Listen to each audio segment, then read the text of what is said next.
Hey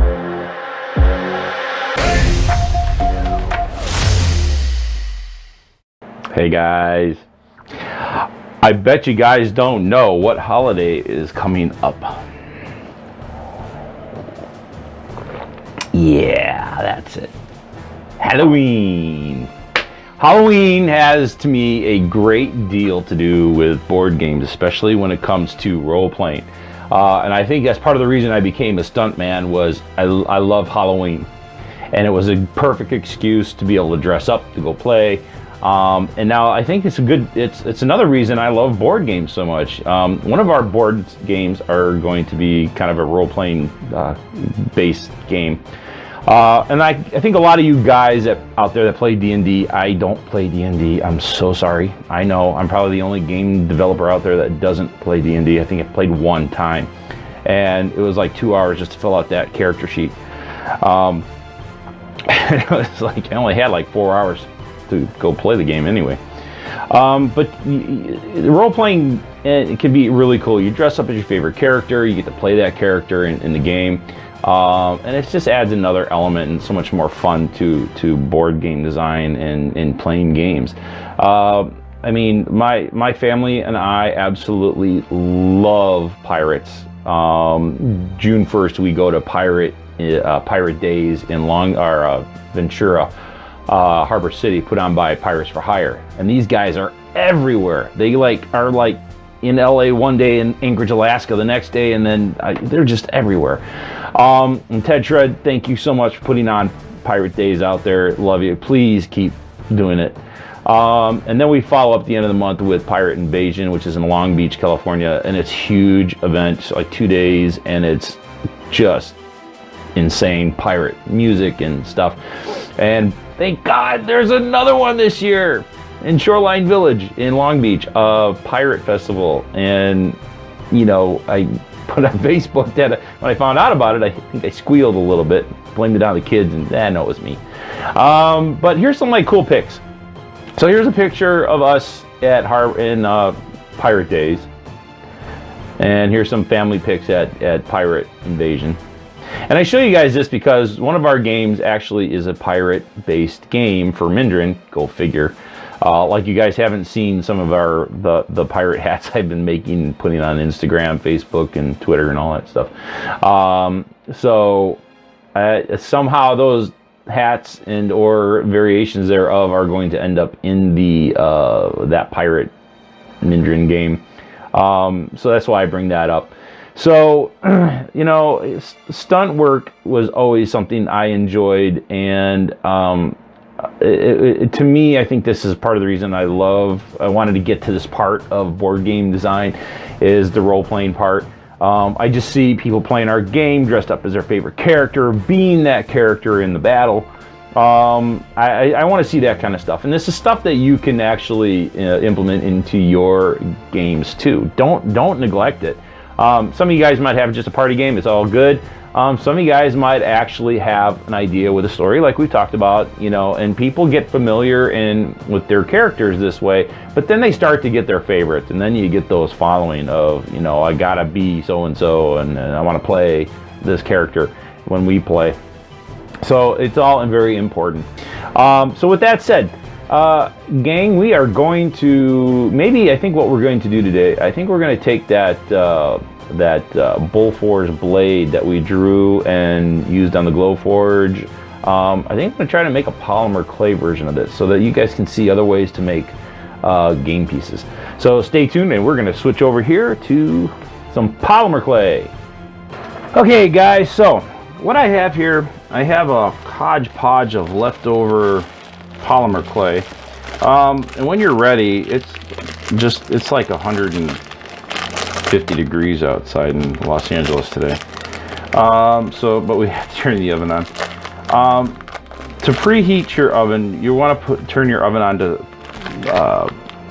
275 degrees, so that you can bake. And what I recommend doing is, once you preheat, we'll get that going here in a few minutes, we are going to put a piece of parchment paper down, that we don't have to put this stuff exactly right on your food, where you put your food.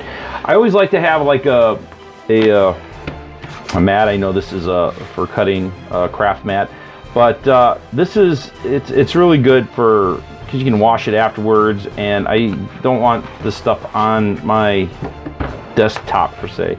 So that's it with that. All right, so we need to come up with some polymer clay. And now my favorite is Sculpey. This is the one I like to use most because it always stays. I mean, this stuff's a couple of years old. This stuff is still like pliable. There's some other stuff out there that's a little cheaper.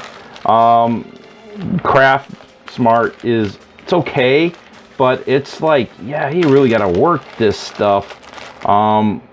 It's like really crumbly, so you can see the difference between Sculpey, that's easy, and then this stuff here. Sadly, I think we're gonna need this today. I don't know how much brown I have left, because the blade that we're using it's wood. It's iron yarwood, and so I'm cannibalizing some of my stuff right here. I'm gonna use this light brown for wrapping the leather around, so we're gonna put that to the side right now. Brown. Gray. I mean, brown, you know, remember your old kindergarten stuff. Brown. Brown is a pretty easy color to make. You just throw a bunch of it together. Ah, cool. Got some Sculpey here. Wow, let's see, maybe you'll work with this. So here we are going to keep working it till we get the color. Now you can go to the store and probably find a color that you like that's pretty much ready to go. I put this in a container that helps just kind of keep things a little moist. So things, I mean, they don't dry out. For them to get hard, you gotta bake them. Ah, there's some white. Yes, score. Ah, but it's the other stuff.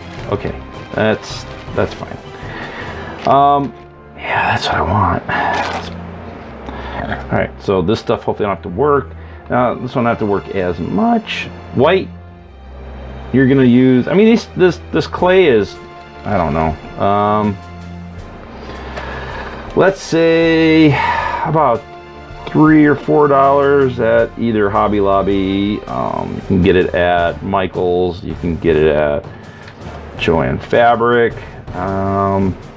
Any RT store like that. Usually, if you look, they have their coupons for 40% off, so you can go in and get one at a time, or have somebody else go in and get you one while you get one. Not that I've ever done that, so that I could take advantage of more than one coupon.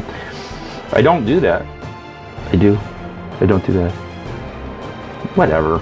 Y'all know everyone does it. That's a good way to get. So all right, we're trying to lighten this a little bit here. So okay, I think I've got enough clay. Some of the tools I like to use a rolling pin to obviously roll things out.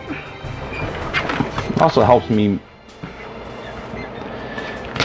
to blend a little bit.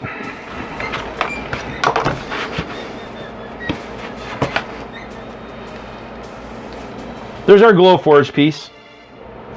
We are going to attempt to make a similar piece. Some of the tools I like to use, just in case, is I like to use a piece of a wooden dowel, which is great if you're making a handle, which actually that's pretty close. So we're going to keep that. I like the lighter gray, or sorry, I like the lighter brown, because I can use this to make like leather wrapped handles, and I'll show you how we do that here. That's where this is going to come in handy, and this is where the wire brush comes in handy, because we want to give it that texture. So the wire I may or may not need today, but I have it there just in case. Black, I don't think I'm going to need that. So what we're going to do, let's I think we've kneaded this to where it's all pretty evenly blended. Let's try to keep it right around the same size, so probably only need about half this clay. And I'm going to start by just pressing down and forming it. Yeah, I think I'm going to need more than that.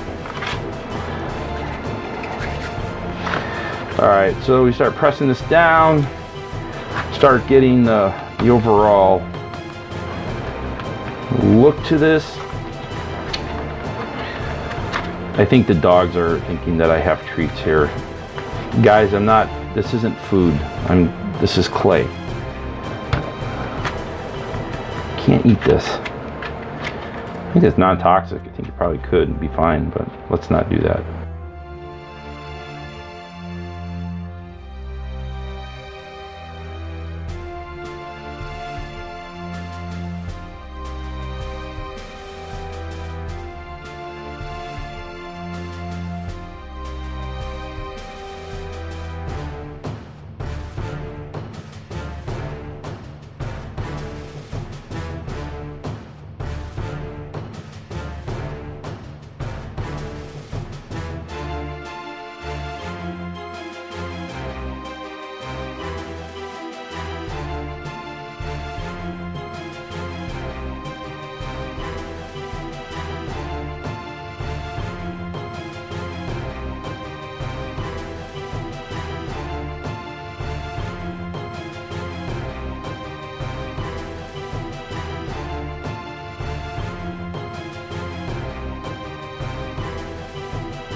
Okay, so we were talking about how to make leather wrap.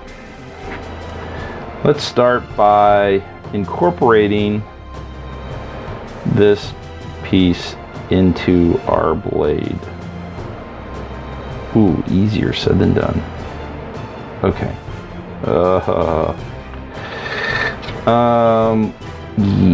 Yeah. All right.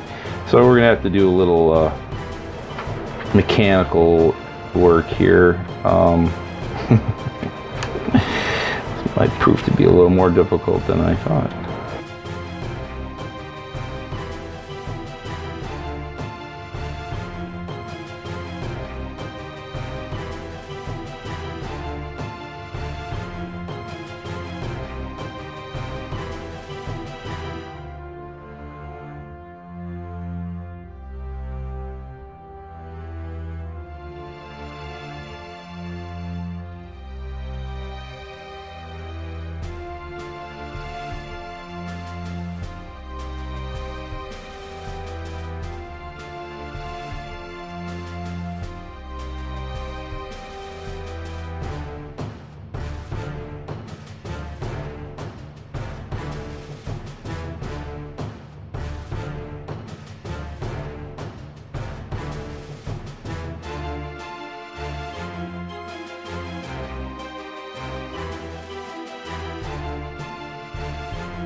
Hindsight, I could have done this part first.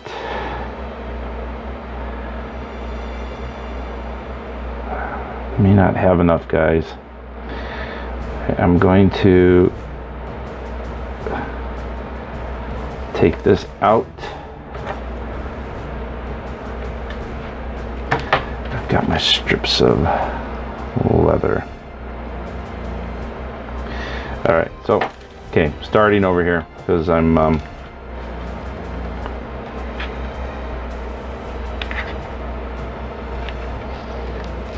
in this case, I think I'm gonna have to mark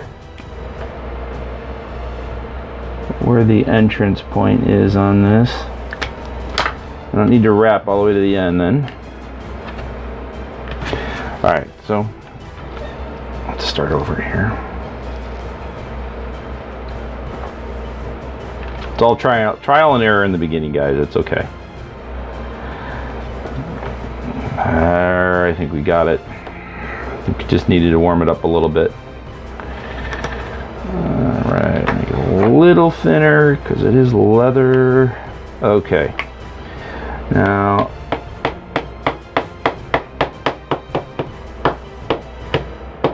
what I'm doing is, after using this tool,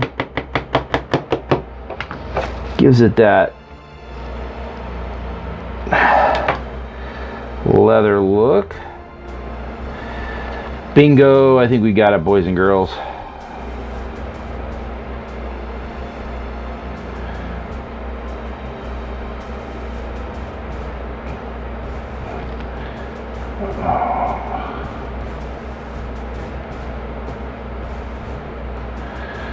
Oh boy. Look at that. I actually got it all done in one shot.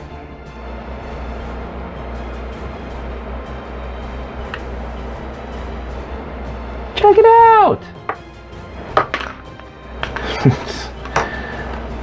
The clumsiness of my... Okay, so now we're in here. Yay. Just need to blend this guy a little bit in. Use your tool. Touch up the ends a little bit. Push it in a little there. Once you get that in there. Alright. So, touch that up.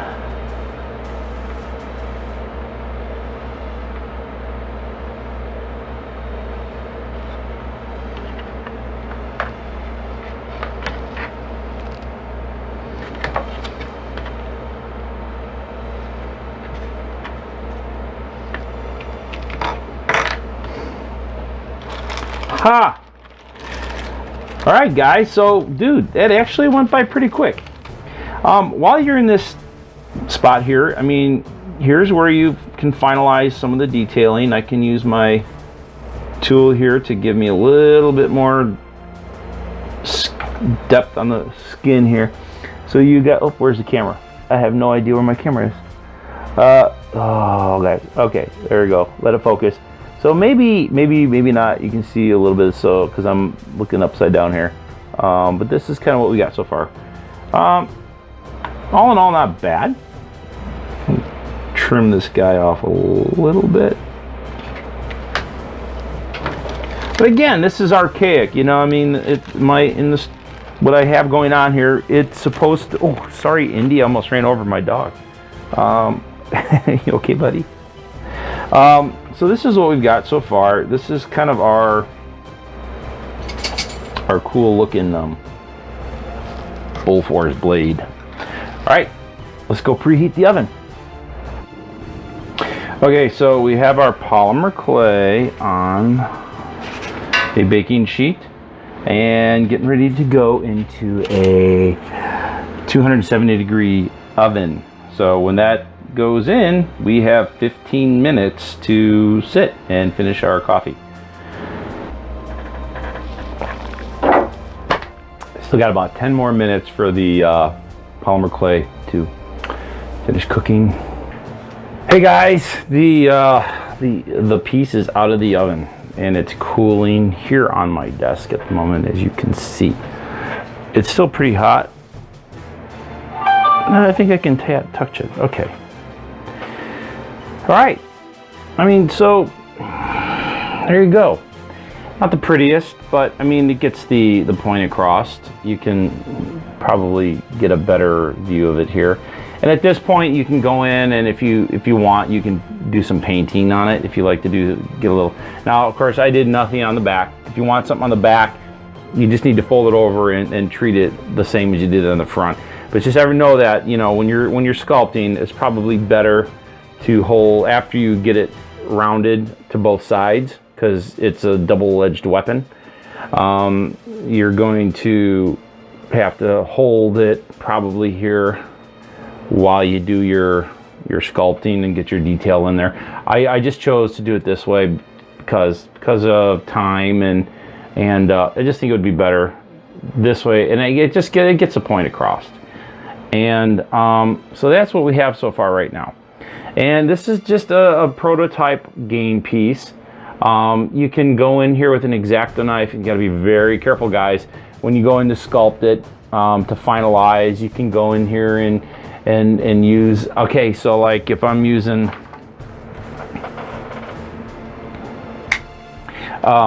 my tip of my knife blade, I can actually, now that it's hardened, I can go in to my grain and give it a little extra depth by giving it